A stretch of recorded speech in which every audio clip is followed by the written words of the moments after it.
Nakatayo si Boss Amo sa harap ng mesa. Hawak ang isang resibo. Ang mga matay galit na galit habang tinitingnan si Felix.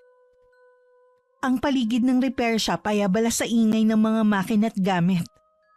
Ngunit tila ang lahat ng tunog ay nawawala sa mga sandaling yun. Sa pandinig ng dalawa. Ang tanging tunog na maririnig ay ang malalim na paghinga ni Boss Amo. Hindi na niya kayang pigilan ang init ng ulo. Ang resibo sa kanyang kamay ay naglalaman ng reklamo mula sa isang customer na hindi nasiyahan sa trabaho ni Felix. Nagpa siyang makipag-usap sa mekaniko ng masinsinan, kaya't pinatawag siya sa opisina. Felix, ano ito? Ano nangyari dito? Bakit may reklamo na naman ang customer? Ano daw pong problema? Kanina pa ako tinatadtad ng text at tawag ni Mr. Del Rosario. Yung pinagawa niya sa'yo kahapon na kotseng sira ang preno. Ayun, tumirik daw at bumigay ang makina. Ano ba ginawa mo ron? Boss, pasensya na po. Ginawa ko naman po yung alam kong tama. Nagpalit ako ng preno, tapos chinek ko yung makina. Akala ko po okay na. Akala? Akala? Felix, akala mo lang yun. Pero hindi. Hindi pwedeng akala sa trabaho mo, sa negosyo ko.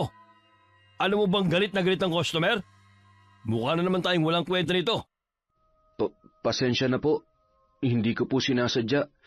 Inayos ko naman po talaga kahapon yon, pero siguro may kulang pa po. Kulang? Hindi ba sinasabi ko naman sa inyo palagi? Lalo na sa'yo, na siguruhin mong maayos ang trabaho bago ibalik sa may-ari ang sasakyan. Hindi lang perang nawawala sa akin dito, pati ng reputasyon ng shop. Pasensya na po talaga. Aayusin ko na lang po. Aayusin ko po ulit. Anong akala mo sa trabaho mo? Laro? Na kapag nakasira ka, ikaw din ang aayos? Ayaw na ng customer sa'yo. Wala po akong magagawa kung wala siyang tiwala sa akin. Naiintindihan ko naman po yun. Anong klaseng mindset yan, putik? Kung ganyan ang pag-iisip mo, mabuti pa mag-resign ka na lang. Hindi bali nang mabawasan ako ng mekaniko. Basta't walang palpak at sakit ng ulo. Boss, wag naman pong ganyan. Hindi ko naman po talaga sinasadya na magkamali at sirain ang tiwala ng customer. Siguro po nagkamali lang talaga ako. Nagkamali lang? Felix, ilang beses ko nang narinig ang nagkamali lang na yan. Paulit-ulit ka na lang. Siguro ang totoo, tamad ka.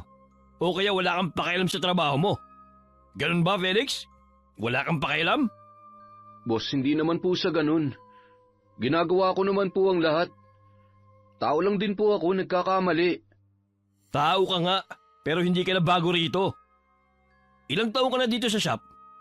Dapat alam mo na kung paano magtrabaho ng maayos. Kung puro palpak ang trabaho mo, sino sa tingin mo maglilinis ng kalat mo? Ako? Ibabawas ko to sa sahod mo, ha? Wag naman po. Kailangan ko po ng pera at trabaho. Boss, babawi na lang ako.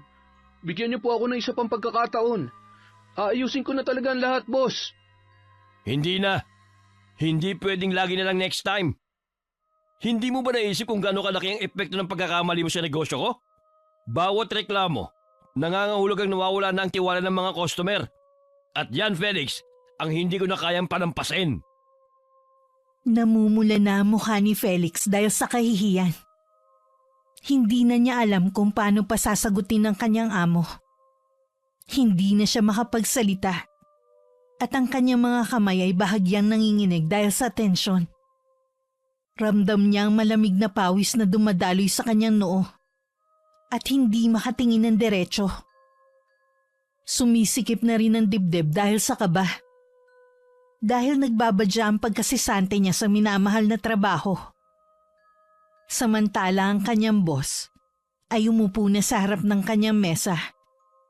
Nakakunot pa rin ang noo nito at mahigpit na nakahawak sa ballpen. Lumalagabog ang tunog ng ballpen na paulit-ulit itong ipinapalo sa ibabaw ng mesa. Parang nagbibilang ng segundo sa kung anong isasagot sa kanya.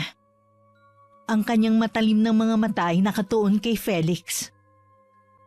Sa bawat tunog na naririnig ni Felix at malakas na tinig ng amo, pakiramdam niya unti-unti siyang lumulubog sa kinatatayuan.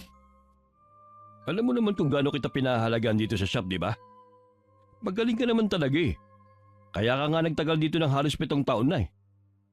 O sige, bibigyan kita ng isa pang pagkakataon. Pero tandaan mo, ayusin mo na ang trabaho mo. Ayoko ng paulit-ulit na pagkakamali. Hindi na rin pwedeng puro reklamo. Nagkakaintindihan ba tayo? Salamat po. Pasensya na po. Hindi na po ito mauulit. Salamat po sa pagkakataon. Huling pagkakataon mo na to ha. Ayusin mo yan. O maghanap ka na ng ibang shop na paglalagyan mo. Sige, boss. Hindi na po mauulit. Napayuko na lang ang lalaki at halatang tinanggap na lang niya ang lahat ng sabihin ng kanyang amo. Alam niya kasing wala siyang magagawa kundi ang tanggapin ang lahat ng galit at masasakit na salita nito. Sa bawat salitang lumalabas sa bibig nito, pakiramdam ni Felix nanliliit siya. Hindi na siya sumagot pa para depensahan ng sarili. Maya-maya'y biglang tumayo ang amo. Padabog na binagsak nito ang ballpen sa ibabaw ng mesa. Naglakad ito patungo sa pinto ng opisina. Pagdating doon ay saglit pang lumingon nito kay Felix at tinitigan siya ng matalim bago lumabas at malakas na isinara ang pinto. Naiwan si Felix na mag-isa sa opisina. Tahimik at tila nawalan ng lakas. Dahan-dahan siyang umupo sa silya sa harap ng mesa ng amo at napabuntong hininga. Tinitigan niya ang mga papel na nagkalat sa mesa. Alam niyang kailangan niyang ayusin ang lahat bago bumalik ang kanyang amo. Nang matapos siya, lumabas na rin siya. Tahimik siyang naglakad patungo sa talyer. Wala ni isa mang lumapit o nagtanong sa kanya. Alam nilang mas mabuting hayaan siya mag-isa sa ganung pagkakataon. Pagdating sa talyer, naupo siya sa isang lumang bangko. Nakatungo siya. Nakapatong ang mga siko sa tuhod at nakatitig sa sahig na parang wala sa sariling pag-iisip. Lumipas ang ilang minuto at nanatili siyang tulala, nakatitig sa kawalan. Isa sa matandang mekaniko ang lumapit at marahang tinapik ang kanyang balikat. Tinanong kung ayos lang siya, pero hindi siya sumagot. Apektadong-apektado talaga siya sa mga sinabi ng kanyang amo. Hanggang sa nakita siya ni Brian, kaibigan niyang mekaniko rin. Nakatatapos lang nitong ayusin ang sira ng isang kotse. Oh, anong balita? Bakit ganyan ang itsura mo? Parang nasa kalawakan ah. Ha? Wala naman. Anong wala? Teka, narinig ko kanina yung boses ni Boss Amo ah.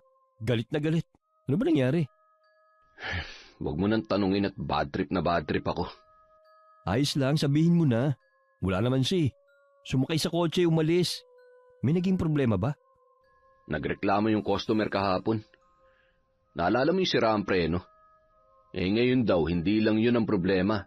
Pati daw makina hindi na umandar matapos kong galawin. Hala, bro. Seryoso ba yan? Di ba sabi ko sa'yo kahapon, i-double check mo lahat bago mo ibalik sa customer? Oo nga, pero akala ko kasi maayos na eh. Ginawa ko naman ang makakaya ko. Hindi ko naman ginusto na magka-problema pa yun. Akala?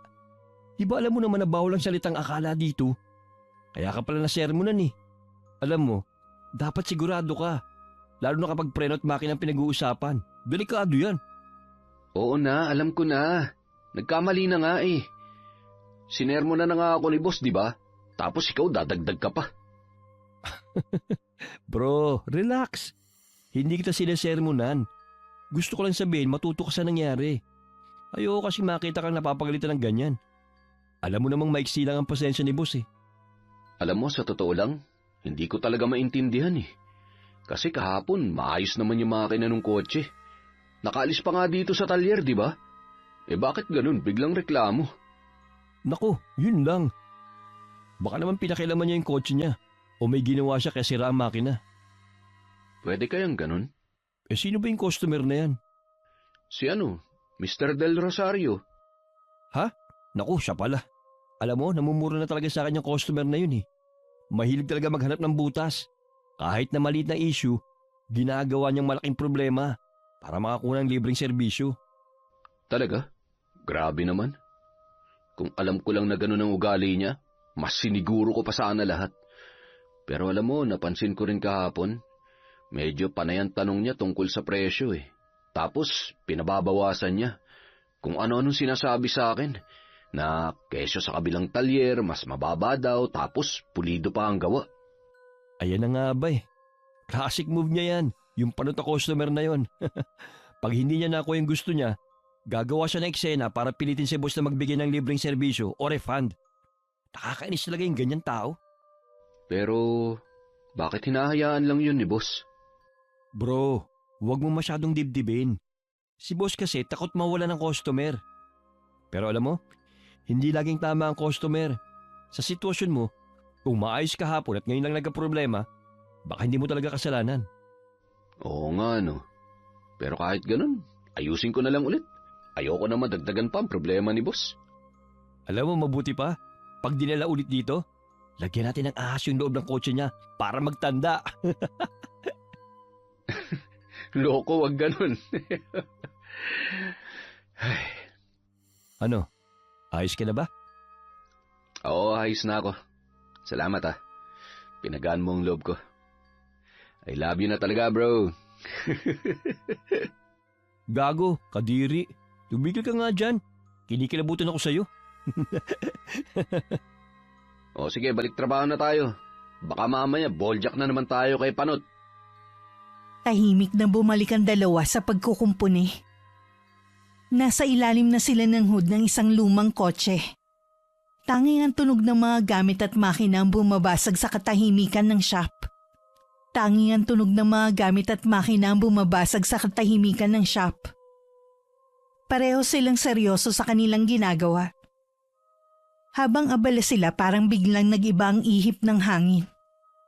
Narinig nila ang mga kapwa mekaniko na tila nagkakagulo.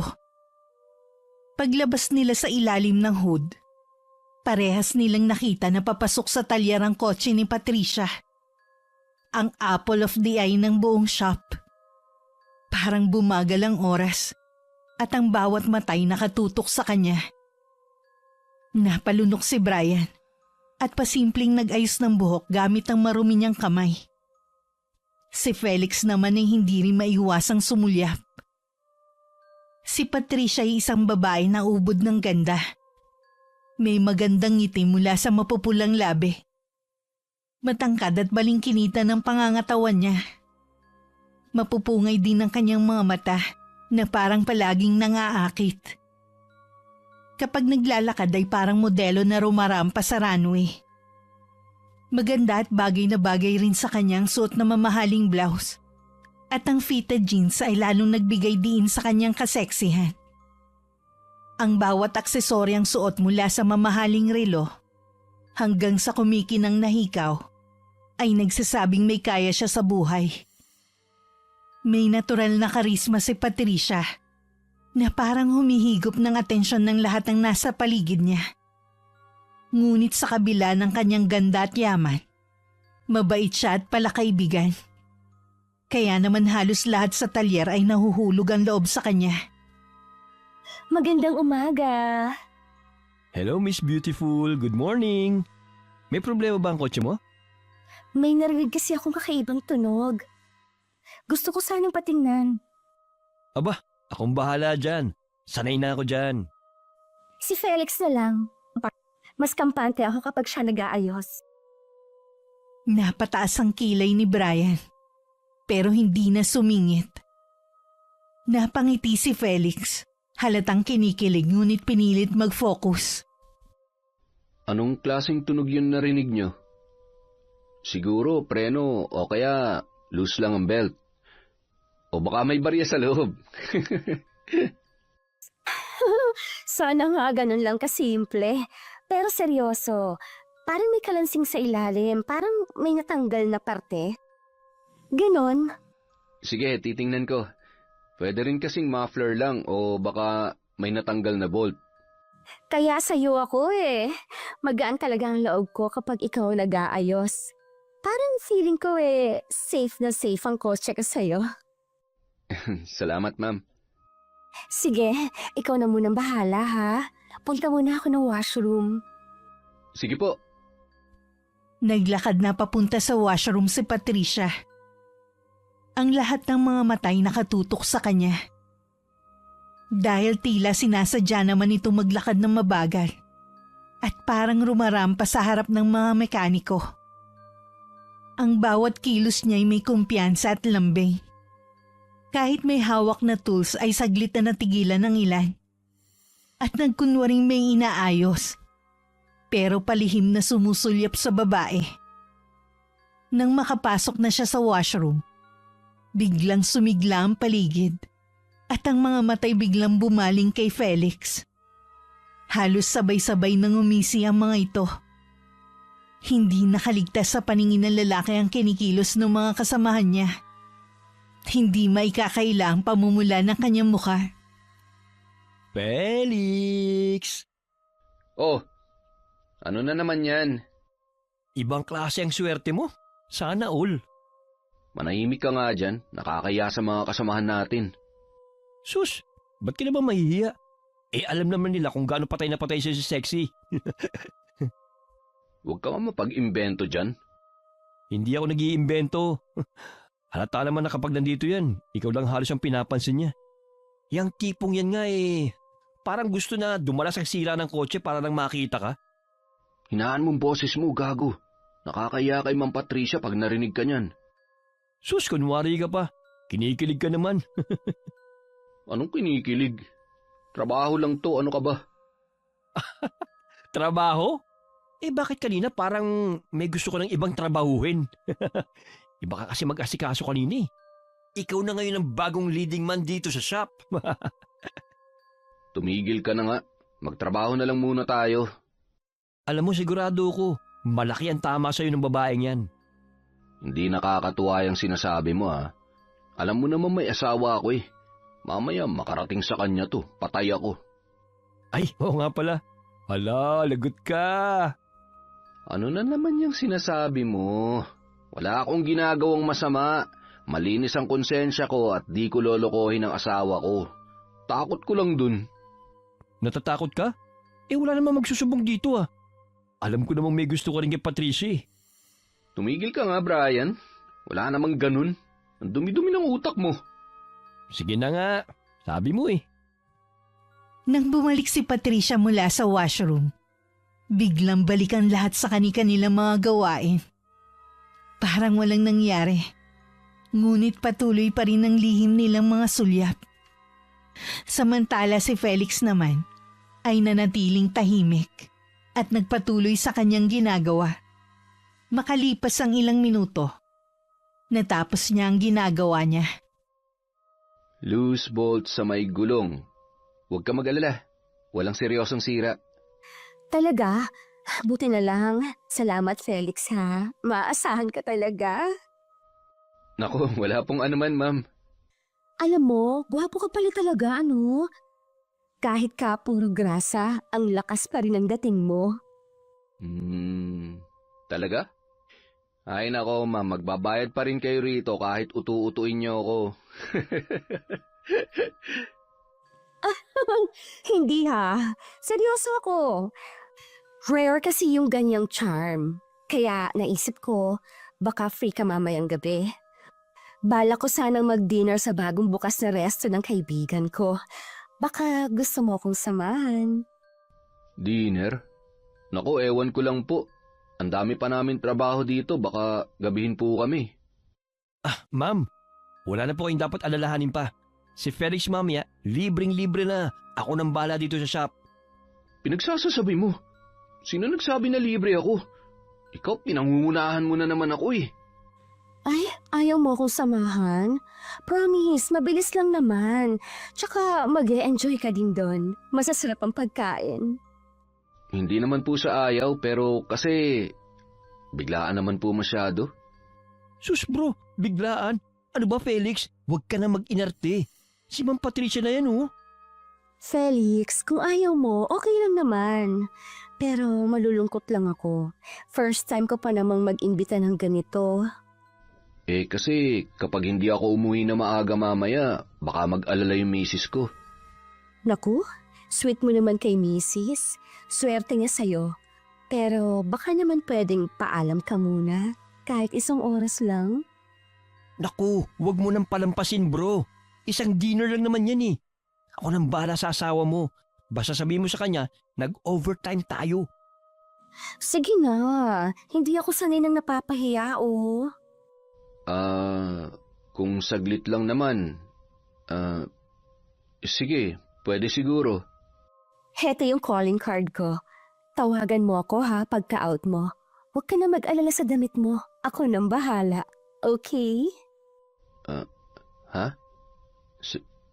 Sige po. Matapos iabot ni Patricia ang calling card kay Felix, ngumiti ito bago naglakad papunta sa cashier para magbayad.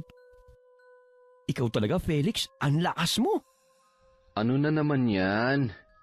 Iba ka na naman makatingin, buwisit ka? Masarap paniguradong kakainin mo niyan. Matakot ka nga sa sinasabi mo. Malalagot ako nito sa asawa ko eh. Wala kang dapat na ikatakot. Akong bahala. Basta mag-enjoy ka, ha? Ikwento mo sa akin ang mangyayari bukas. Sira ulo. Grabe ka. Ang tagal mo pang nagpakipot. Pero pulang-pula naman. At halatang kinikilig ang loko. Tumahimik ka kundi bibigwasan kita dyan. Sa muling pagbalik ni Patricia, binuksan na nito ang kotse at sinubukang paandarin. Nang masiguradong maayos na ang kanyang sasakyan, pinausad niya ito at tumapat sa dalawa. Sige, Felix. Antayin kong kawag mo mamaya, ha? I'll see you later. Don't be late, ha? Habang papaalis ang babae, hindi makapaniwala si Felix sa nangyayari. Napangiti na lang siya at nagpatuloy sa trabaho. Pagsapit ng hapon, tahimik na ang paligid ng auto repair shop. Pili lang ang pinanatili ni Boss Amo para tapusin ng mga natitirang sasakyan ng mga kliyente. Nagkataon namang kasali sa mga pinauwi ay si Felix. Habang nag-aayos ng gamit, lumapit si Brian at pilyong initian siya. Bro, tawagan mo na si Ma'am Patricia. Hinihintay ka nun. Ay nako, Brian. Huwag mo nga akong guluhin. Uuwi na ako. Huwag ka na magpakipot. Nasa iyo ng pagkakataon. Kung hindi mo tatawagan, ako na ang gagawa. Napabuntong hininga si Felix at kinuha ang kanyang wallet. Maingat niyang inilabas ang calling card ni Patricia at pinagmasdan to sandali. Ewan ko ba kung paano ako napasok sa kalokohang to? Wala namang mawawala, bro, eh. Dinner lang yan. Hindi naman siguro magagalit si Mrs. sa'yo kung trabahong dahilan. Kinuha ni Felix ang kanyang cellphone at dahan-dahang pinindot ang numero sa calling card. Ilang saglit siyang naghintay habang nagre-ring ang tawag. Hello? Hello po, Ma'am Patricia. Si Felix po ito. Oh, Felix! Tama ang kutob ko, natatawag ka. Out mo na ba? Sunduin na kita? Mukhang pwede naman na po. Perfect! Anong oras ka pwede? Sabihin mo lang, dadaanan na lang kita kung gusto mo. Ay, hindi na po, ma'am. Ako na po ang pupunta sa lugar na sinasabi ninyo. Saan po ba banda yun? No, susunduin kita. May mga binili kasi akong pamangit mo eh. Ma'am, nakakahiya naman po. Puno pa po ng grasa ang buong katawan ko. Saan naman po ako maliligo at magbibihis nito? Ano ka ba? Ako nang bahala dyan. Dadaan muna tayo sa kondo ko. Doon ka na magbihis, okay? Po? O sige na. Daanan na lang kita dyan, ha? Now na! Naglakad si Felix palabas. Nag-aalangan pa rin siya. Pero sa isip ay sinasabi niyang para lang yun sa trabaho. Sa isip niya simpleng dinner lang. At walang halong mali siya at komplikasyon. Lumayo siya ng bahagya sa shop. At ayaw din niyang makita ng ibang kasamahan niya ang kanyang ginagawa. Nakakaramdam siya ng hiya. Ilang sandali lang siyang naghintay at dumating na nga si Patricia. Nang bumukas ang kotse, nakita niyang nakasuot ang dalaga ng isang black dress na simple pero elegante. Lalong nagbigay diin sa kanyang natural na ganda. Halika, sakay ka na. Medyo nag-alangan si Felix, pero sumunod na rin. Binuksan niya ang pinto ng passenger seat at umupo. Sa loob ng sasakyan, amoy ang mahal na pabango ni Patricia. Tahimik silang bumiyahe. Tanging ang malamig na tunog ng air conditioning at mahinang jazz music mula sa stereo ang naririnig. Mukhang tense ka. Relax ka lang, Felix. Casual dinner lang to. Hindi naman po. Medyo naninibago lang. Eh kasi naman, bihira kang lumabas ng shop. Puro trabaho. Dapat minsan, mag-relax ka rin. Di nagtagal ay tumigil sila sa harap ng mataas na kondominium. Pagbaba, tinapat ni Patricia ang keycard at binuksan ang glass door ng lobby. Pagpasok ni Felix, agad siyang napahanga sa interior. Marmol ang sahig at maliwanag ang paligid. May mga malalaking chandelier at eleganteng sofa set sa gilid. Grabe. Parang na tong hotel Sobra ka naman. Tara, akyat na tayo. Sumakay sila ng elevator at dahan-dahang umakyat sa mataas na palapag. Nang bumukas ang pinto, bumungad kay Felix ang isang maluwag at eleganteng unit. Malalaking bintana ang nakaharap sa syudad at ang mga ilaw sa ibaba ay kumikislap sa papadilim na paligid. Ang salay moderno at minimalistic. Cream ang kulay ng sofa at may abstract na painting sa pader. Sa countertop ng open kitchen ay may wine at ilang plato ng appetizers na nakahanda na. Maupo ka muna. Gusto mo ba ng wine? Tubig na lang po. Naku, formal mo naman. Kalimutan mo muna yung po at opo. Free siya na lang. Habang tahimik na nakaupo si Felix sa sofa, lumapit si Patricia dala ang 2 baso ng tubig. Inilapag niya ito sa maliit na glass table sa harap ng lalaki. At saka umupo sa kabilang dulo ng sofa, nakangiti. Pagkatapos uminom, nilabas ni Patricia mula sa isang paper bag ang bagong t-shirt, pantalon at sapatos. Lahat mukhang mamahalin at hindi karaniwang isinusuot ni Felix. Gusto mo na bang mag-shower muna? Para makaginhawa yung katawan mo. Heto nga pala yung mga damit na binili kong susuotin mo. Sigurado akong babagay sa'yo yan. Mamahalin ang mga to, ma'am. Nakakahiya naman po. Bumili pa kayo ng sapatos. Makulit ka din ano? Diba sinabi ko na sa'yo huwag mo na akong tawaging ma'am o mag-oopo? Bata pa ako, no? Baka nga mas bata pa ako sa'yo. Sige na, mag-shower ka na. Ma'am, Patricia, para kasing sobra na to Relax lang. Kanina ka patensyonado Oh, hetong mga gamit mo. Sigurado ako kapag naisuot mo na ang mga ito, matutuwa ka. Saka, simple lang naman to. Plain shirt lang at dark jeans. Yung banyo nasa loob ng kwarto. Pumasok ka na lang sa kwarto na yan. Nandun na rin yung towel at toiletries. Wala ka nang dapat ikabahala. Kumpleto na doon.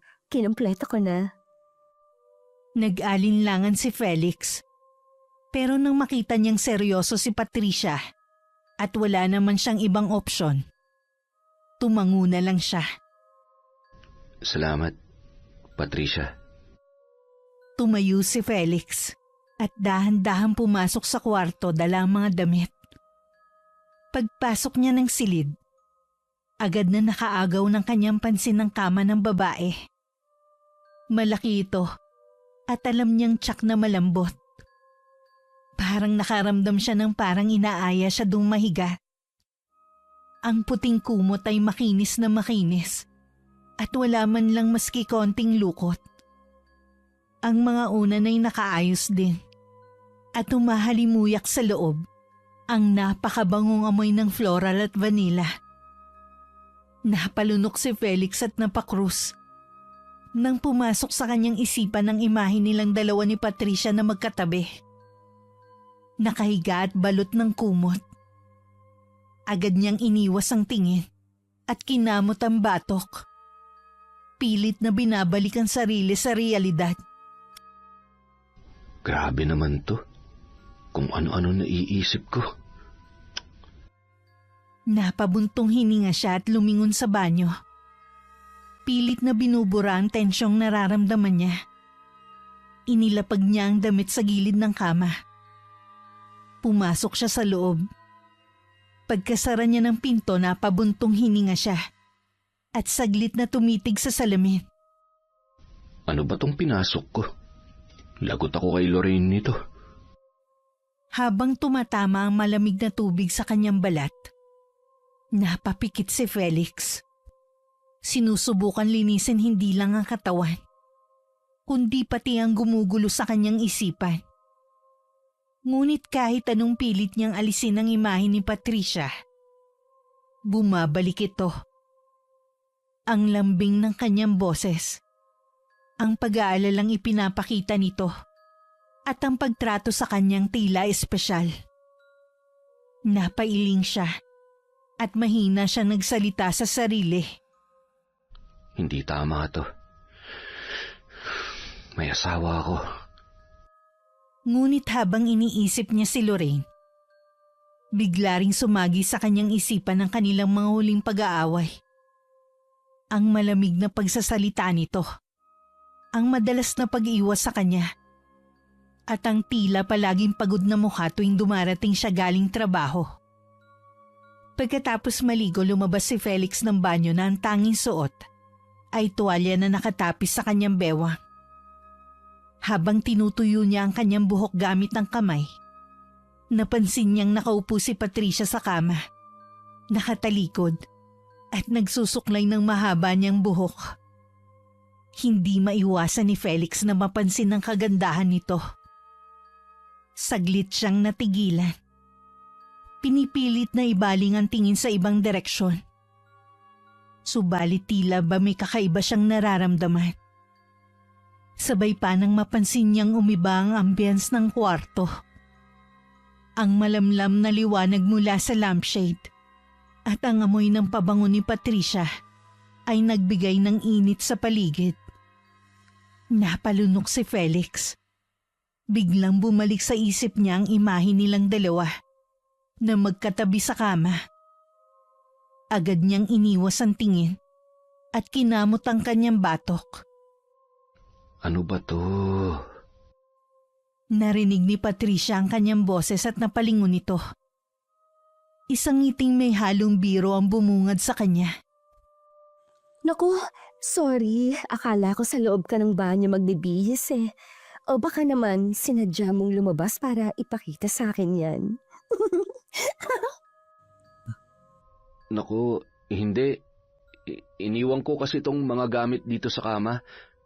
Pasensya ka na. Kunin ko na lang at magbibihis na ako sa loob. Tumawa si Patricia at ibinalik ang suklay sa lamesa malapit sa kama. Tumayo ito at naglakad palapit sa kanya.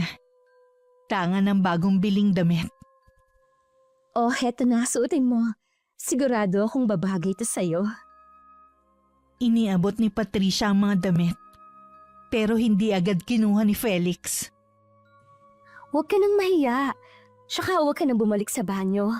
Dito ka na magbihis. Hindi na lang ako titingin. Nagpatuloy si Patricia sa paglalakad palapit kay Felix. Iniaabot pa rin ang mga damit. Ngunit hindi kaagad yun nakuha ni Felix dahil sa kaba. Hanggang sa magkatinginan sila ng ilang segundo. Tila nag-aalangan habang tinitignan ang mapanuksong ngiti ni Patricia. Hanggang sa tumaas ang kilay niya at bahagyang tumawa. Pero sa likod ng kanyang tawa, naroon ang halatang nangaakit. Dahan-dahang inilagay ni Patricia ang kanyang kamay sa braso ni Felix. At marahang hinaplos yun. Dahilan upang mapatigil si Felix at mapatingin sa kanya. Alam mo, Felix, matagal na kitang gusto. Ngayon lang ako nagkaroon ng pagkakataong sabihin. Napalunok si Felix at unti-unting iniiwas ang tingin. Pero hindi niya naalis ang kanyang braso sa pagkakahawak ni Patricia. Nako, Patricia. May asawa na ako. Alam ko, pero hindi naman ibig sabihin na hindi ka na pwedeng maging masaya, di ba? Bahagya pang lumapit si Patricia. Halos magkadikit na ang kanilang katawan. Ramdam ni Felix ang malambot na tela ng blouse ni Patricia. At ang init ng kanyang hininga na dumadampi sa kanyang balikat. Kung gusto mong umalis, pwede kang umalis. Pero kung mananatili ka, alam mo na kung anong dapat na mangyari. Tumingin si Felix kay Patricia. Nakitang seryoso ito sa kanyang mga sinasabi. Hindi niya alam kung anong nararamdaman. May kaba, may pag-aalinlangan. Pero naroon din ang matagal nang hinahanap na atensyon na hindi niya nararamdaman sa loob ng kanilang tahanan. Hinaplos ni Patricia ang kanyang pisngi at sa bawat segundo, tila mas lumalapit ang kanilang mga labi. Pat, mali to. Ngunit hindi kumibo si Patricia. Bagkus dahan-dahan niyang inilapat ang kanyang mukha at hinagkan ang labi ni Felix. Pagkalipas ng ilang sandali, makikita ang silweta ng dalawa na magkatabi na sa kama. Parehong nakabalot sa malambot at makinis na puting kumot. Tahimik ang buong kwarto. Tanging ang marahang tunog ng kanilang paghinga ang naririnig. Nakatagilid si Patricia. Bahagyang nakapatong ang ulo niya sa balikat ni Felix, habang ang kanyang daliri nilalaro sa dibdib nito. Si Felix naman ay nakatingin sa kisame. Tila nag-iisip ng malalim. Tahimik ang kwarto. Pero ramdam ang init na naiwan ng kanilang mga katawan. Tahimik ka. Anong iniisip mo? Wala. Naisip ko lang na... Hindi niya naituloy ang sasabihin nang dumampi ang malambot na labi ni Patricia sa gilid ng leeg niya na tila sinasadyang mag-iwan ng marka. Muli siyang napalunok habang pinagmamasdan ng mga mata ni Patricia na punong-puno ng pag-aanyaya. Huwag mo nang isipin. Ako nang bahala sa'yo. Dahan-dahang inilapit ni Patricia ang mukha niya. At sa bawat segundong lumilipas, lalong nagiging mabigat ang paghinga ni Felix. Nang maglapat ang mga labi nila, unti-unti siyang nilamon muli ng init at pagnanasa. Ipinikit ni Felix ang kanyang mga mata. Dinarama ang katahimikan ng gabing yun. Ngunit sa likod ng lahat, naroon pa rin ang konsensya. Ang tinig ng kanyang asawa, si Lorraine, na patuloy na sumisigaw sa isipan niya. Habang mahigpit ang pagkakayakap ni Patricia sa kanya, unti-unting bumigat ang dibdib niya. Alam niya ang gabing ito ay isang lihim na kailangang pagbayaran balang araw. Halos mag-aalas 12 na nang ihatid ni Patricia si Felix. Galing sila sa restaurant ng kaibigan ng babae. Doon na sa kanto huminto ang kotse sa tabi ng isang poste ng ilaw. Pababa na sana siya nang biglang iabot sa kanya ang paper bag na may lamang take-out na pagkain. Sigurado ka bang okay ka na dito? Hatid na kita hanggang sa bahay niyo kung gusto mo. Wag na, dito na lang. Baka kung ano pang isipin ng mga kapitbahay. Salamat sa paghatid at sa dinner. Bahagyan tumawa si Patricia at sumandal sa manibela.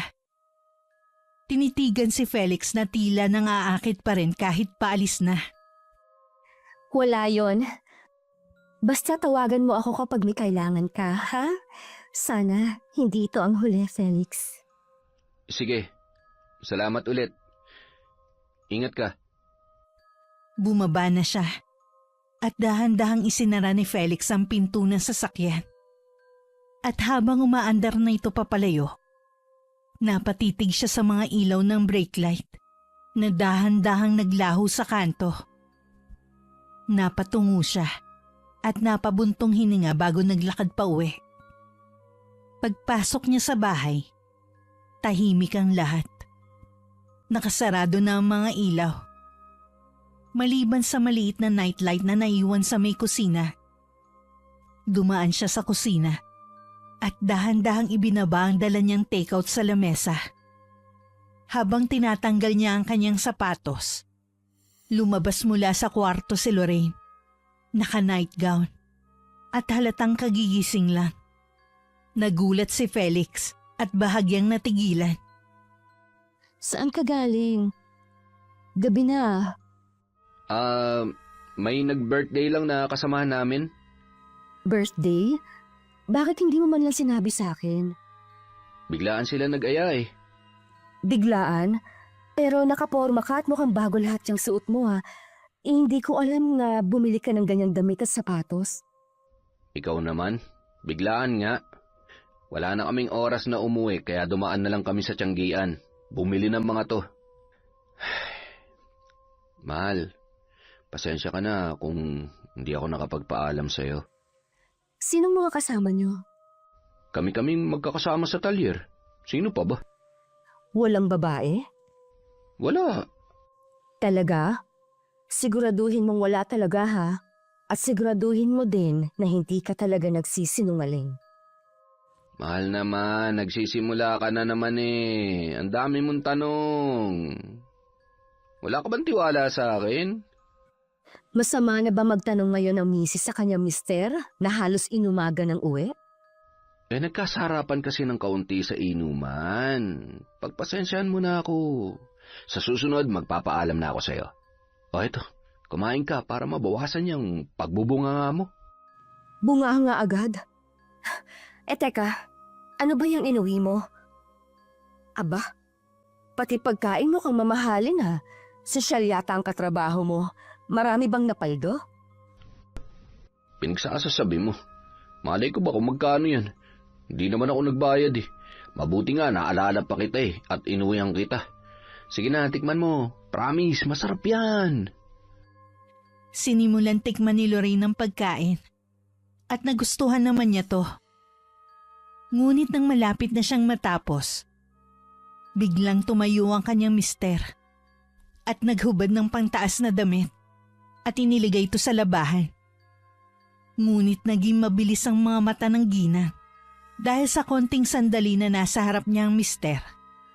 Kaagad niya napansin ang di kaaya-ayang marka nito sa leeg. Talaga bang walang babae sa party niyo? Ano na naman ba to, Lorraine? Nasagot ko na yan kanina. Hindi na sinagot ni Felix ang asawa. Bagkus ay dumiretso na ito sa kanilang kwarto. Dahil nais na rin talaga niya magpahinga. Pagod na si Felix. Hindi lamang sa maghapon na trabaho, kundi pati na rin sa araw-araw na bangayan nila mag-asawa. Habang nakahiga sa kama, pilit niyang iniipit ang kanyang ulo sa unan upang maibsan ang ingay ng sunod-sunod na litanya ni Lorraine. Sa bawat salitang binibigkas nito, pakiramdam ni Felix, parang sinasaksak siya nito ng kutsilyo sa puso. Sanay na siya sa ganitong eksena. Pinipili na lamang niyang manahimik madalas. Dahil alam niyang kahit anong sagot niya, mas lalo lang magpapalala sa galit ng asawa. Sa kabila ng lahat, nagagawa pa rin niya itong pagpasensyahan at tiisin para sa kanilang ilang taon ng pagsasama bilang mag-asawa. Hindi lang bunganga ni Lorraine na nagpapahirap kay Felix. Dahil mahilig po muna ang babae. Minsan lang siya malate galing sa trabaho dahil sa overtime. Hindi na ito tumitigil kakatanong kung saan siya nanggaling Maski sa gawaing bahay na minsan siya na ang gumagawa, napupulaan pa siya. Palaging may mali sa bawat kilos niya. Pinipilit ni Felix na intindihin ng asawa na baka lang dala ito ng stress o pagod. Ngunit unti-unti na rin siyang nauubusan ng dahilan para magtiis. Napapansin niyang nawawala ng saya sa kanilang relasyon. Ang dating masayang lambingan ay napalitan na ng sikretong mga tampo at hinanakit. Sa mga gabing tulad nito, naiisip niya ang masaya nilang nakaraan. Si Lorraine na isang simpleng babae lang. Maamo ang mukha at dating maingat kumilos. Maasikaso siya sa bahay at laging inuuna ang pangangailangan niya. Hindi rin mahilig makipagtsismisan. Siya yung uri ng asawang inakala niyang perpektong katuwang sa buhay. Ngunit habang lumilipas ang panahon, unti-unti niyang napansin ang pagbabago nito sa kanya. Ang mga katangian niyang minahal sa asawa, lahat yun ay nabaligtad na. Hindi na siya halos nag-aayos ng sarili. Palaging nasa labas para makipagkwentuhan. Madalang na lang din siyang asikasuhin. At madalas siya pang inuutusan para magsilbi. Ano yan, ha? Ano yung marka sa leeg mo? Paano mo ipaliliwanag yan, ha? Sige nga, sabihin mo sa akin kung sino ang kasama niyo sa party. Kami-kami nga lang. Ang kulit mo naman eh. Kumain lang kami sa restaurant at uminom ng konti. Sinungaling. May chikinini ka dyan sa leeg mo. Tapos sasabihin mo sa akin... Ilang beses ko bang sasabihin sa'yo na wala akong ginagawa masama? Nangati lang yan kanina dahil may kung anong insektong kumagat. Tapos kinamot ko kaya nagkamarka. Ano, masaya ka na? Ganyan ka na lang ba, Felix? Mag-iimbento ng kung ano-anong palusot? Paulit-ulit na kasinungalingan mo ang isasagot mo tuwing magtatanong ako? Pwede ba tumigil ka na? Itiko mo na yung bibig mo at nakakahiya sa mga kapitbahay. 12:00 pasado na, Lorraine. Ano ba? Tumahimik ka! Hindi pa ako tapos! Hindi ako naniniwala sa mga sinasabi mong lepche ka! Hindi ka naniniwala? Oh, matagal ka naman na palang walang tiwala eh. Ginagawa mo kasi akong bulag at tanga. Hindi mo ba nakikita kung gaano kasakit sa akin na makita kang may ganyan? Kung talagang mahal mo ako, bakit ka nagsisinungaling? Ano bang gusto mong marinig? Sinabi ko nang wala akong ginagawang masama, di ba? Kung hindi mo paniniwalaan yan, wala na akong magagawa. Kung ayaw mong umamin, bahala ka. Pero itong tandaan mo, hindi ako tanga. Aalamin ko ang totoo. Di alamin mo. Huwag mo akong subukan. Kung sa tingin mo makakalusot ka dyan sa kalokohang ginagawa mo, nagkakamali ka. At kapag nalaman kong may babae ka talaga, maniwala ka. Hindi lang ito matatapos sa bunganga ko. Baka gusto mong subukan kung hanggang saan ang kaya kong gawin. Ano na naman yan, Lorraine? Ang hilig mong magbanta. Akala mo ba natatakot ako sa'yo? Hindi. Hindi ka takot? Sige, subukan mo ako, Felix. Tingnan natin kung hanggang saan ang tapang mo. Pwede ba? Tumigil ka na. Hindi mo kailangang umabot sa ganito. Tumigil? Hindi ako titigil.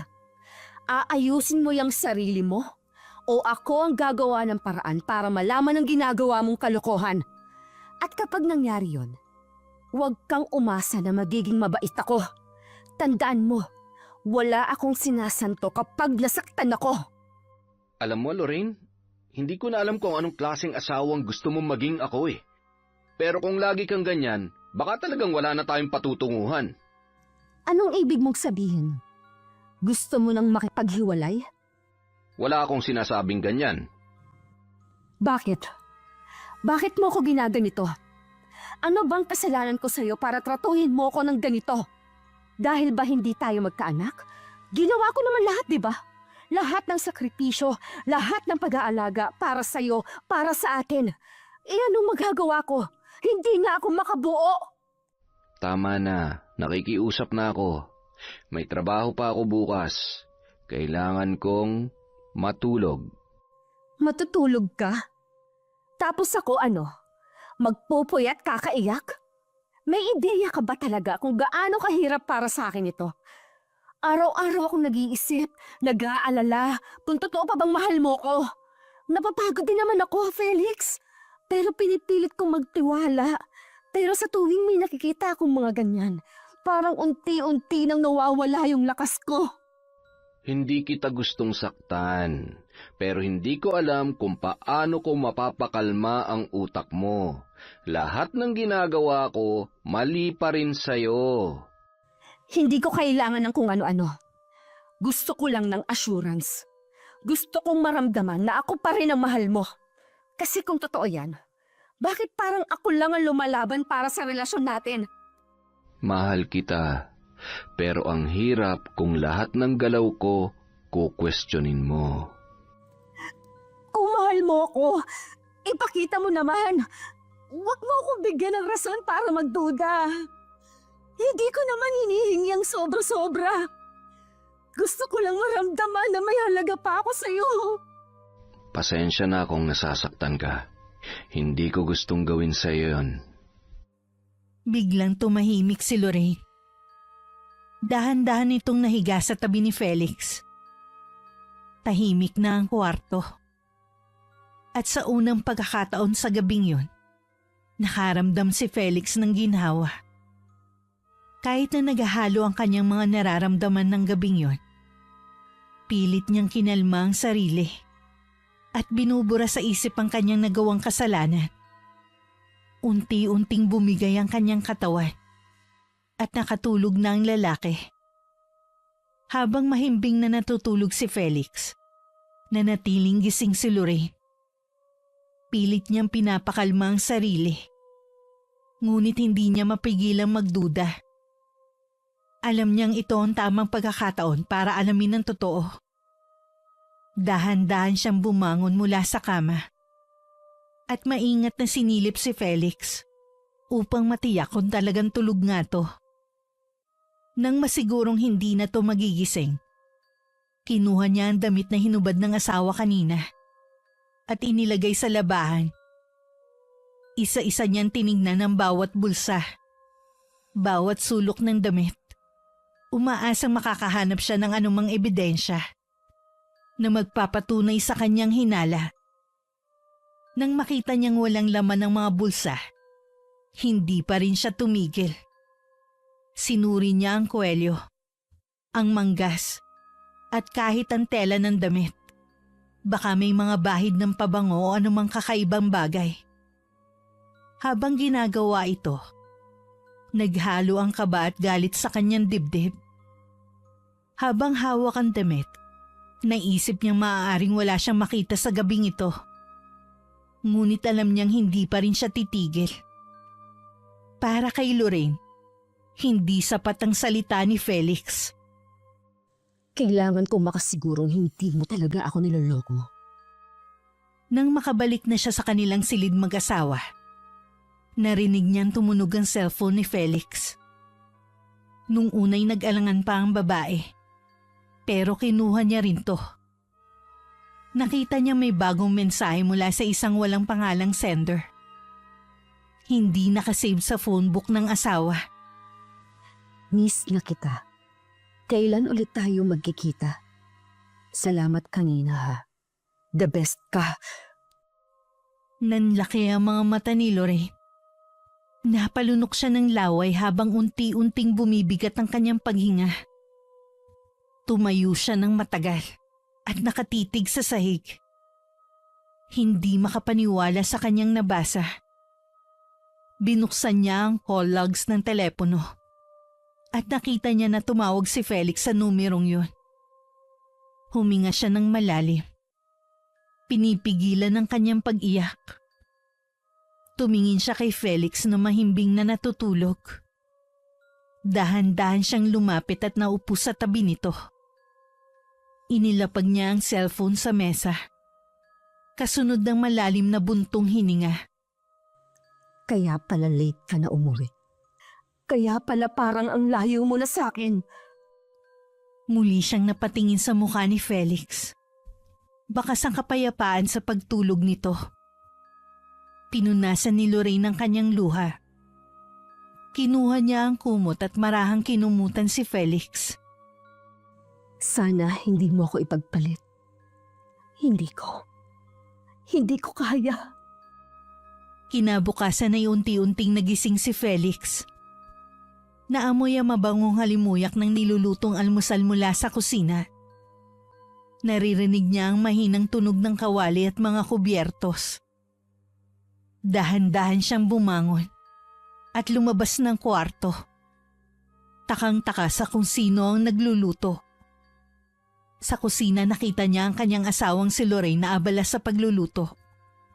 Naka-apron pa ito. Nang mapansin siyang gising na, isang matamis na ngiti ang pumunit sa labi niya. Magandang umaga, mahal ko. Heto, tingnan mo. Nagluto ako ng masarap na agahan para sa'yo. Halika, upo ka na at ipaghahain kita pag natapos. Ang aga mo yatang nagising. Anong meron? May okasyon ba? Wala, ano ka ba? Naisip ko lang na paghandaan ka ng masarap na almusal. Matagal-tagal na rin akong hindi nakakapagluto para sa'yo. Napangiti si Felix habang nakaupo sa silya sa lamesa. Ilang sandali pa, inilapag na ni Lorraine ng sinangag, itlog at adobong manok sa harap niya. Kasunod na rin ang kape. Grabe ah. Parang piyestang almusal natin ngayon. May kailangan ka ba? Ano ka ba? Minsan lang naman. Lagi kasi kitang inaaway kaya naisipan kong subukan ko naman bumawi. Napangiti si Felix at napaili habang sinisimulan ng kanyang pagkain. Sana araw-araw ganito. Alam mo, parang mas gusto ko to kesa yung tuwing umaga sinesermonan mo ako. Basta mag-behave ka lang lagi ha. Baka araw-araw kitang ipagluto. Habang kumakain si Felix, napansin niyang hindi lang pagkain ang hinanda ni Lorraine. Malinis ang buong bahay. Nakatupi ang mga damit. At mabango ang paligid. Lorraine, sigurado ka bang wala kang kailangan? Para kasing ang sipag mo ngayon eh. Wala nga. Gusto ko lang na masaya tayo. Napangiti si Felix. At sa unang pagkakataon, ramdam niya ang katahimikan at pagmamahal sa kanilang bahay. Sa bawat subo ng kanyang almusal, tila unti-unting gumagaan ang kanyang pakiramdam. Pumasok na sa talyer si Felix. Naabutan niya rin si Brian. Naabala na sa kanyang kinukumpuning sasakyan. Aba, may parokyano agad ah. Uy, ikaw pala Felix. Good morning! Ano? Kumusta ang date nyo kagabi? Parang hindi ka pinatulog ah. Ayos lang. Kumain kami sa mamahaling restaurant. Anong lasa ng pagkain? Masarap ba? Natural. Ikaw talaga. Yun ang bang ginawa nyo? Magkwento ka naman. Wala kaming ginawa, ano ka ba? Ang aga-agang dumi ng utak mo. Brushing ko yan eh. Sus, lukuhin mong lelang mo. Imposibleng walang nangyari sa inyo. Ano ka, banal? Hoy, huwag kang ano dyan. Mamaya may makarinig sa'yo. Sabihin pa ni Patricia kung ano-anong pinagkukukwento ko. Hala siya. Eh di meron ngang nangyari. Aba, ayos. Ang swerte-swerte mo talaga. Nakadali ka ng magandang bangos. Ano, kumusta? Kwento mo na. Sus, oras ng trabaho, hoy. Pwede ba tumigil ka na? Pakadaldal mo. O sige, pero mamaya kwento mo sa akin Oo na, sige na. Gago. Habang nag-uusap ang dalawa, biglang may narinig silang paparating na sasakyan. Bumaba mula ron si Patricia. Nakangiti at may dalang pagkain. Good morning, boys! Nagdala ko ng pagkain para sa'yo, Felix. Naku, hindi ka na sana nag-abala pa. Pero, salamat ah. Aba bro, alagang-alaga. Iba ka rin talaga. Siyempre naman. Paano ba yan? Felix, baka pwede tayong mag-usap saglit? Sandali lang, promise. Patricia, busy kami ngayon eh. Mamaya na lang, pwede? Saglit lang talaga, promise. Hindi naman kita aabalahin ng matagal. Oh, sige na Felix. Mukhang importante yata yung sasabihin niya. Ako nang bahala rito. Sige, pero mabilis lang ha. Ano bang kailangan mo? Halika, doon tayo sa may sasakyan. Hindi ko naman pwedeng sabihin dito. Sumunod si Felix sa babae. Halatang hindi komportable. Pagdating sa may sasakyan, tumayo si Patricia nang malapit sa kanya. Nakangiti pa rin at may kakaibang ningning ang kanyang mga mata. Humawak siya sa braso ng lalaki bago muling nagsalita. Baka pwede ka ulit pumunta sa kondo mamaya. Sunduin kita. Ano? Patricia, may asawa ako. Ayoko magkaroon ng problema. Asawa? Mukha namang hindi ka masaya, Felix. Bakit ba pinipigilan mong sarili mo? Alam kong masaya ka kagabi. Nag-enjoy ka naman, di ba? Bakit hindi mo na ako mapagbigyan ngayon? Sige na, saglit lang naman after work mo. Ano bang ginagawa mo? Pwede bang tigilan mo na to? O sige, kung ayaw mo, edi dinner na lang. Ayoko ng gulo. Hindi na pwede. Sige na, babalik na ako sa trabaho. Nire-reject mo ko? Sira ulo ka ba? Matapos na nangyari kagabi, ganyan na magiging approach mo sa akin? Bastos mo! Muntik na ako mahuli ng asawa ko kagabi. Si Lorraine hindi nun basta-basta pinapalampas ang hinala niya. Ano ngayon kung muntik na? May napatunayan ba siya? Wala naman, di ba? Hindi ka naman gumawa ng mali Kasi wala naman siyang ebidensya. Bakit ka matatakot? Hindi ako takot. Ayoko lang ng gulo. Seryoso, hindi na talaga pwede. Pasensya ka na. Oh, come on, Felix. Ang drama mo naman. Gulo agad ang iniisip mo. Hindi mo ba naisip na baka naman mas kailangan mo ng break? Isang gabi lang naman ulit. Tayo lang. Walang makakaalam. Huwag na nating gawing komplikado to.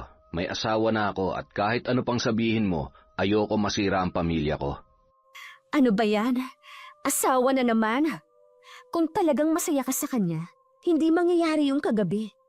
Hindi ba't naging maligaya ka naman? Tama na. Ayoko na talagang sumugal.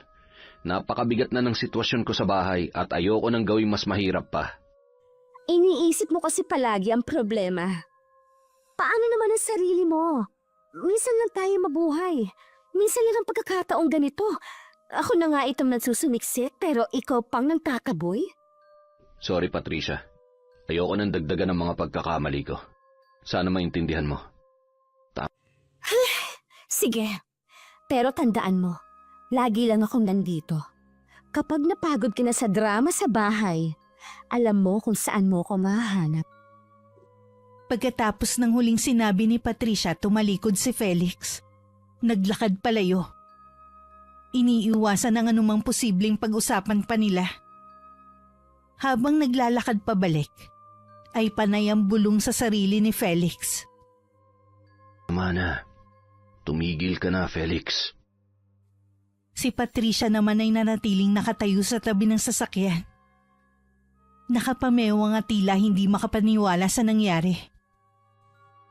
Na-reject niya ako? Ako? Hindi ba niya alam kung sinong tinanggihan niya? Napatingin siya sa direksyon kung saan nawala si Felix. Pilit na inuunawa kung bakit hindi niya ito napasunod sa gusto niya. Napangiti siya ng mapait. Pero sa kabila ng ngiti, halata ang pagkadismaya. Akala mo tapos na to?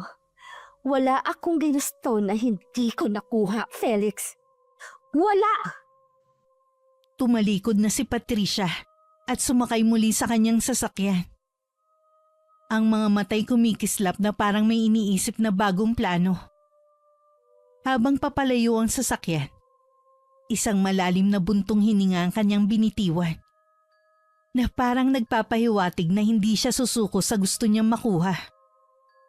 Habang naglalakad palayo si Felix, dahan-dahang lumitaw mula sa likod ng isang malaking puno si Lorraine. Kanina pa siya naroon. Nagtatago at pinanunood ang dalawa. Sinasabi ko na nga ba at tama ako ng hinala.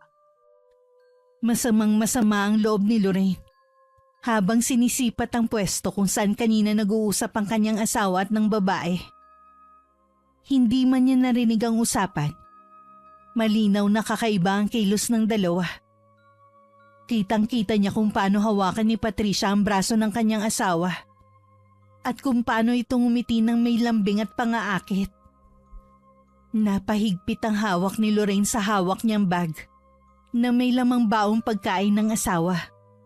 Ihahatid niya sana yun sa kanya dahil nakalimutan dalhin ni Felix. Dahan-dahang lumabas mula sa kanyang taguan ng ginang. Ang mukha nito ay magkahalong sakit at galit. Pagkatapos man ng halian, nagtipon-tipon ng ilang mekaniko sa ilalim ng isang malaking puno sa gilid ng auto repair shop. Doon sila nagpapalipas ng break time habang nagkukwentuhan at naninigarilyo. Kasama sa grupo si Felix, na tahimik lang humihitit ng sigarilyo. Grabe, ang init ngayon. Pero buti na lang hindi masyadong mabigat ang trabaho kanina. Ano, kumusta naman yung inaayos mong kotse? Ayos naman.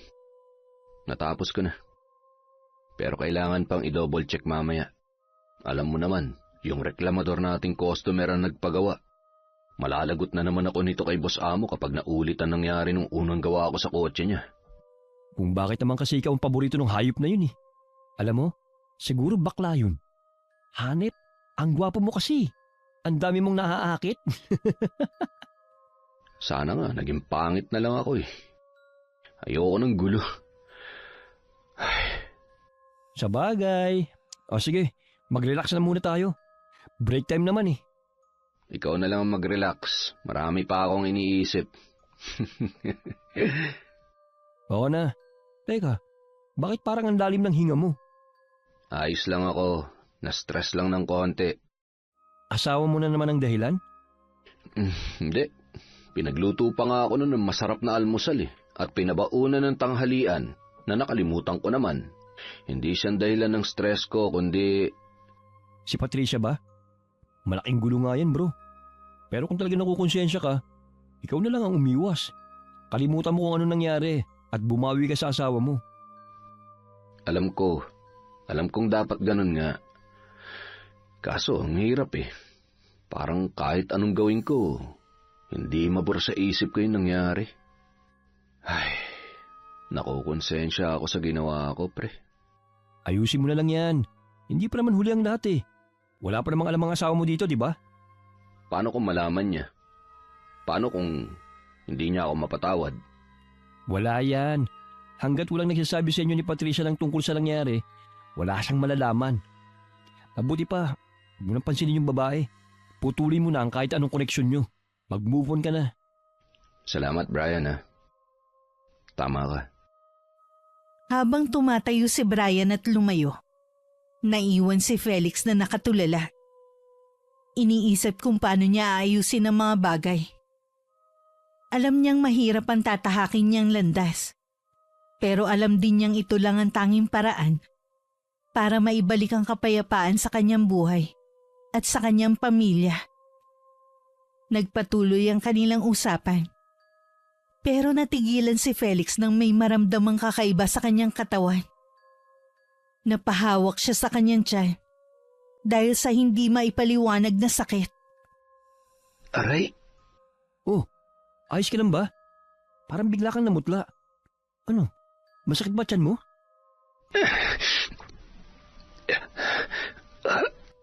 Oo, pero ibang klaseng sakit to, Brian.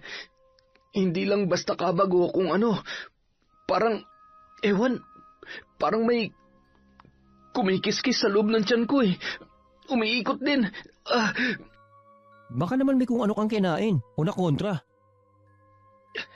Wala naman akong ibang kinain kundi yung dala ni Patricia. Pero kumain din naman ako dun eh. Hindi naman sumakit yung tiyan ko.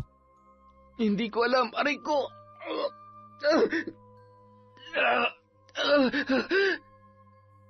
Habang pinagmamasdan siya ni Brian, napansin nitong tila nangingitim ang gilid ng mga mata ni Felix.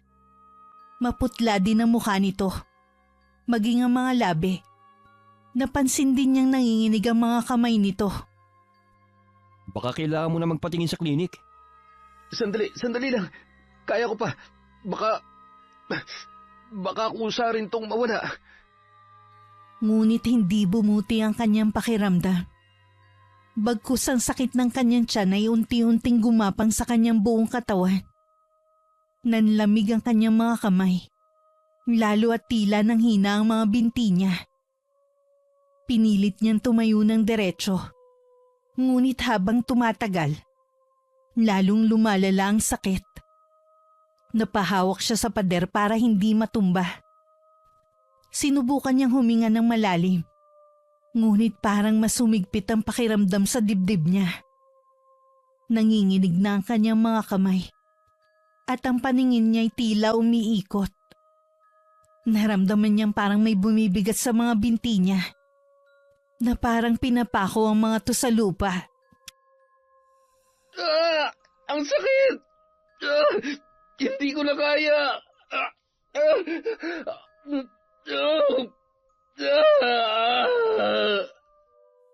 At bago pa makareact si Brian, bumagsak si Felix sa lupa.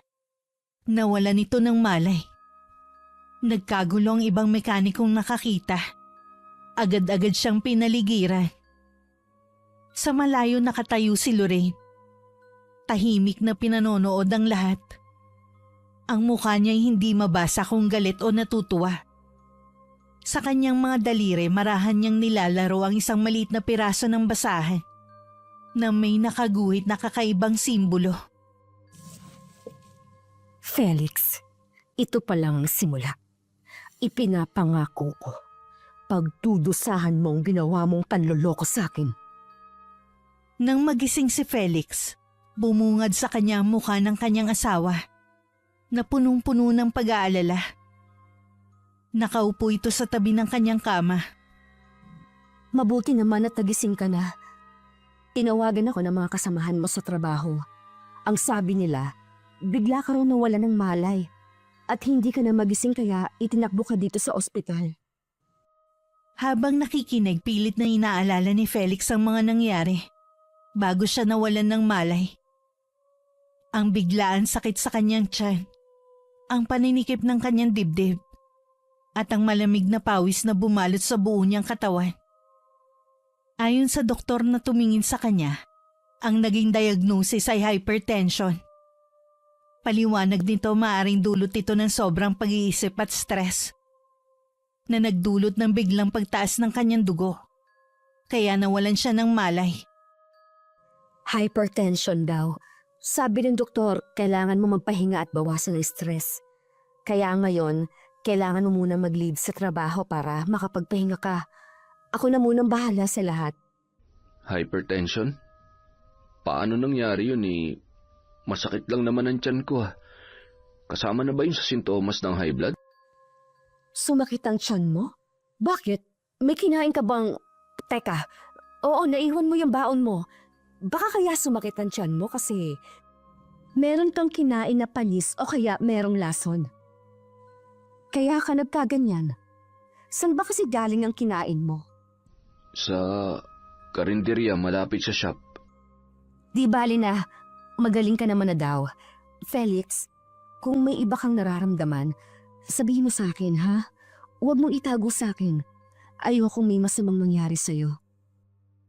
Sa paglipas ng mga araw, unti-unting humina ang katawan ni Felix. Ang dating maliksi at masiglang mekaniko, ngayon ay halos hindi na makakilos ng maayos. Sa bawat pagising niya tuwing umaga, pakiramdam niya ay may mabigat na nakadagan sa kanyang dibdib. Nagpatuloy ang paghihirap niya. Dumating sa punto na hindi na siya halos makalakad. Kapag sinusubukan niyang tumayo, naninigas ang kanyang mga binti at nawawalan ng lakas. Ang kanyang mga talampakan ay parang may nakakabit na mabigat na bagay. Ilang beses na silang nagpabalik-balik sa doktor. Pero walang makitang konkretong paliwanag ang mga espesyalista. Ang mga resulta ng kanyang mga pagsusuri ay normal. At walang makitang dahilan ng kanyang panghihina. Sa kabila ng kalagayan ni Felix, nanatili si Lorraine sa kanyang tabi. Bagamat dumaan sila sa maraming alitan at pagsubok sa kanilang relasyon, ipinakita ni Lorraine ang kanyang tunay na pagmamahal sa asawa. Hindi niya iniwan si Felix. Sa halip inalagaan niya ito ng buong pagmamalasakit. Siya ang nag-asikaso ng lahat, mula sa pagpapakain kay Felix, pagbibihis nito, hanggang sa pag-aasikaso ng kanilang mga gastusin at mga appointment sa ospital. Sa mga sandaling yun, labis na pasasalamat ang nararamdaman ni Felix para kay Lorraine. Habang dumaraan ang araw, patuloy na iniinda ni Felix ang pagbagsak ng kanyang kalusugan.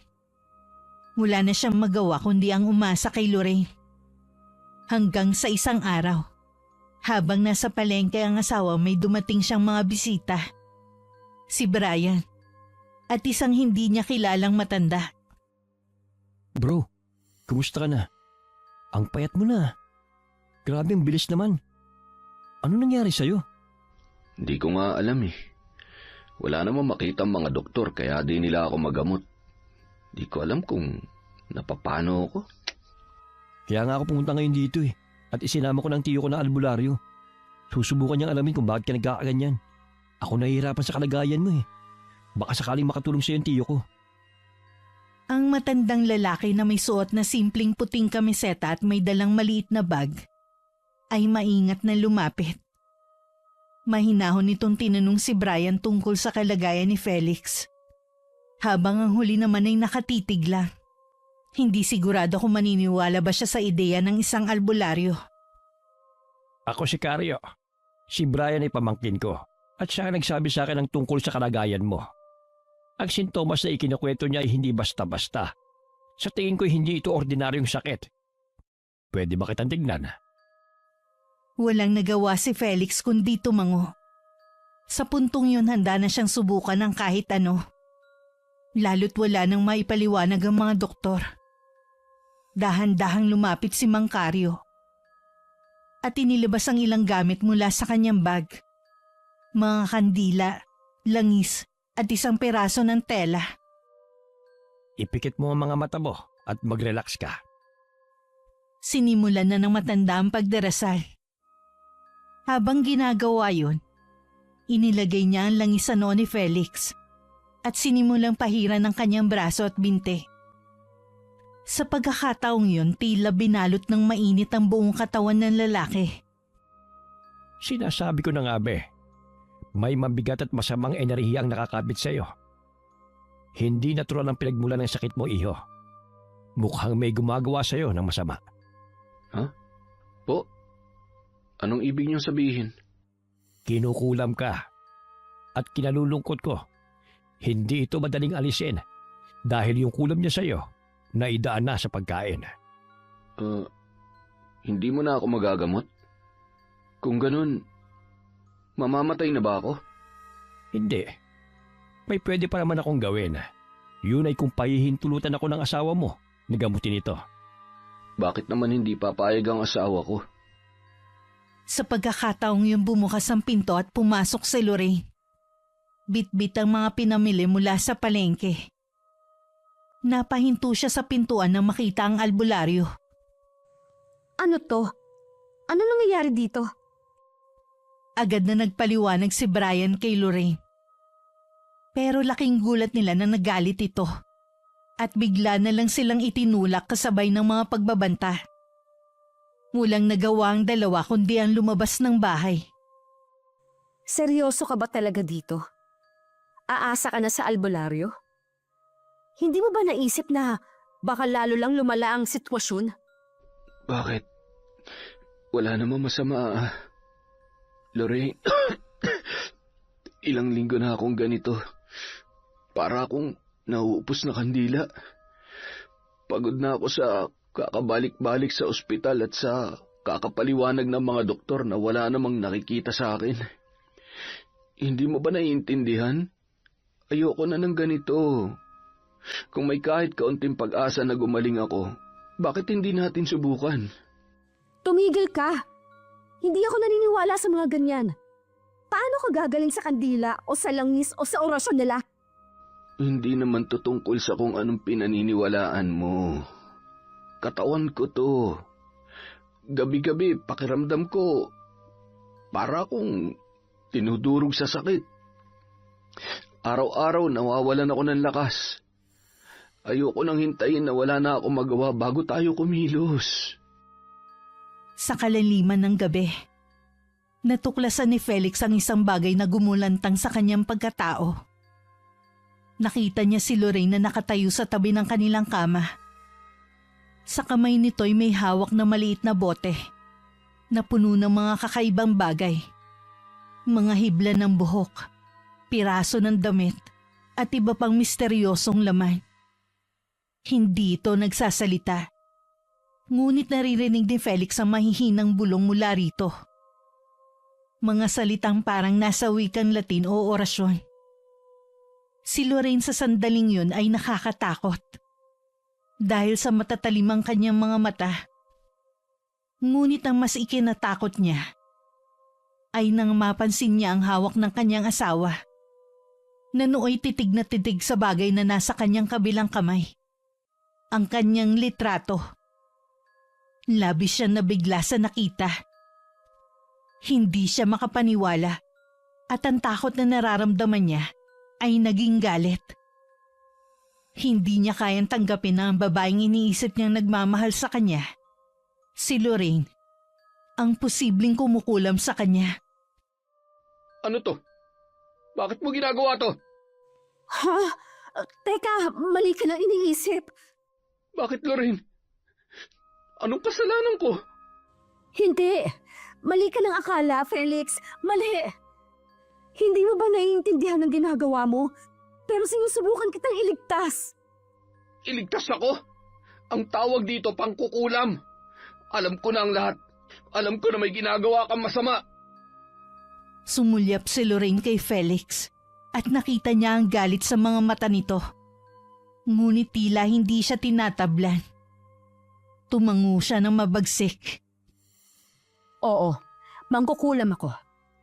Pero ginawa ko to para sa atin. Para sa pamilya natin. Pamilya? Anong pamilya sinasabi mo? Pamilya bang tawag mo sa ganito na nagawa mo akong saktan, hayop ka? Huwag mong sabihin sa akin na itong tanging paraan para tayo'y maging masaya. Hinawakan ni Lorraine ang maliit na bote at dahan-dahan itong itinago sa ilalim ng kanyang damit. Pumikit siya at huminga ng malalim bago tumingin kay Felix. Hindi mo alam kung gaano kasakit ang maging ako, Felix. Alam ko na may babae ka, kaya ako ginawa ito. Ayoko mawala ka sa paningin ko. Ayoko mawala ka sa buhay ko. Wala akong babae, Lorraine.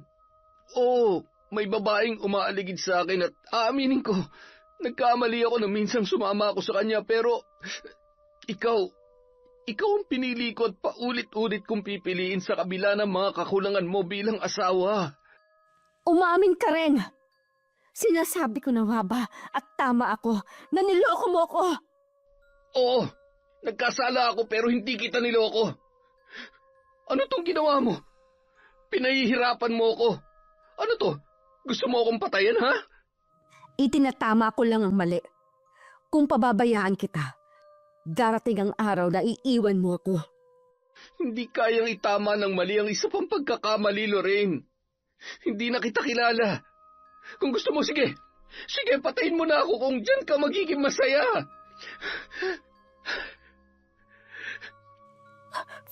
Felix, patawad.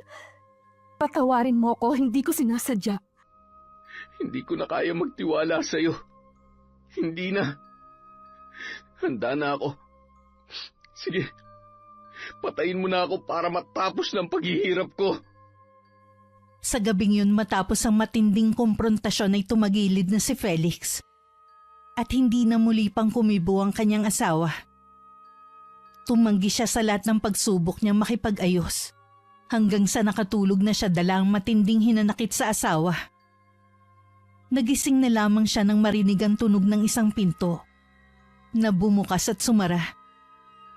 Nang tingnan niya ang paligid, nakita niyang wala na si Lorraine sa kanyang tabi. Kinabukasan maaga siyang ginising ni Brian.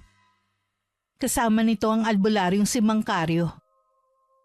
Dahil wala na si Lorraine, ipinagpatuloy na nila ang gamutan. Hindi rin maintindihan ng albularyo kung bakit tila gumaan ang nararamdaman niyang presensya kay Felix. Mukhang inalis niya na ang kulam sa'yo. Po, Oo. Wala na ang sumpa ng kulam. Madali ka na lamang gagaling niyan at mababawi mo kagad ang iyong lakas sa mga susunod na araw. Susubaybayan na lamang kita para naman maging mas mabilis ang iyong pagaling. bakit niya inalis? Nakonsensya ba siya o hindi niya ako kayang patayin? Pero wala naman talaga siyang balak na patayin ka. Yung sumpa na ibinigay niya sa iyo, di yun hahantong sa kamatayan. Maniwala ka sa akin. Alam ko na nung una pa lamang na yung asawa mong may kagagawa nito sa iyo. Hindi ko lamang nasabi. Nasaan ba siya? Umalis po siya kagabi. Nung nahuli ko siyang nagsasagawa ng ritual. Ang ritual na ginagawa niya ay para lang hindi ka mapahiwalay sa kanya. Ang mga hakbang na yon ay para pigilan kang lumayo. Para mapanatili kang malapit sa kanya. Hindi niya gustong mawala ka sa tabi niya. Ngunit ang mga salitang yon ay nagdulot ng mas malaking kalituhan kay Felix. Unti-unting pumasok sa kanyang isipan ang isang malupit na katotohanan. Lahat ng nangyaring ito ay may kinalaman pa rin sa nagawa niyang pagtataksil kay Lorraine.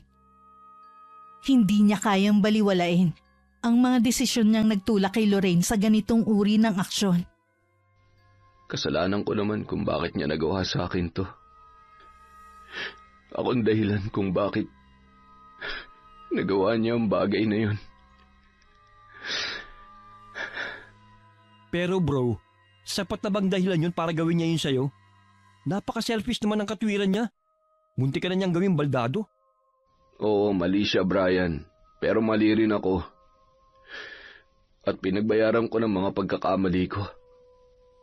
Siguro, deserve ko naman talaga to. Wala akong dapat sisihin kundi ang sarili ko dahil nagpatalo ako sa tukso. Paglipas ng ilang araw mula sa pag-alis ni Lorraine, unti-unti na nagkaroon ng linaw ang isipan ni Felix. Ang galit at sama ng loob na nararamdaman niya nung una ay napalitan ng pag-unawa. Napagtanto niya na sa kabila ng mga pagkakamali ni Lorraine, siya rin mismo ay may malaking bahagi kung bakit nauwi sa ganun ang kanilang pagsasama. Hindi naging madali ang proseso ng pagpapatawad. Ngunit ginawa yun ni Felix. Hindi lamang para kay Lorraine, kundi para na rin sa kanyang sarili. Alam niyang kailangan putulin ng galit upang mahanap muli ang kapayapaan. Nang dumating ang araw na nag-usap silang muli, sinabi niya ang lahat ng kanyang nararamdaman. Quits na tayo, Lorraine.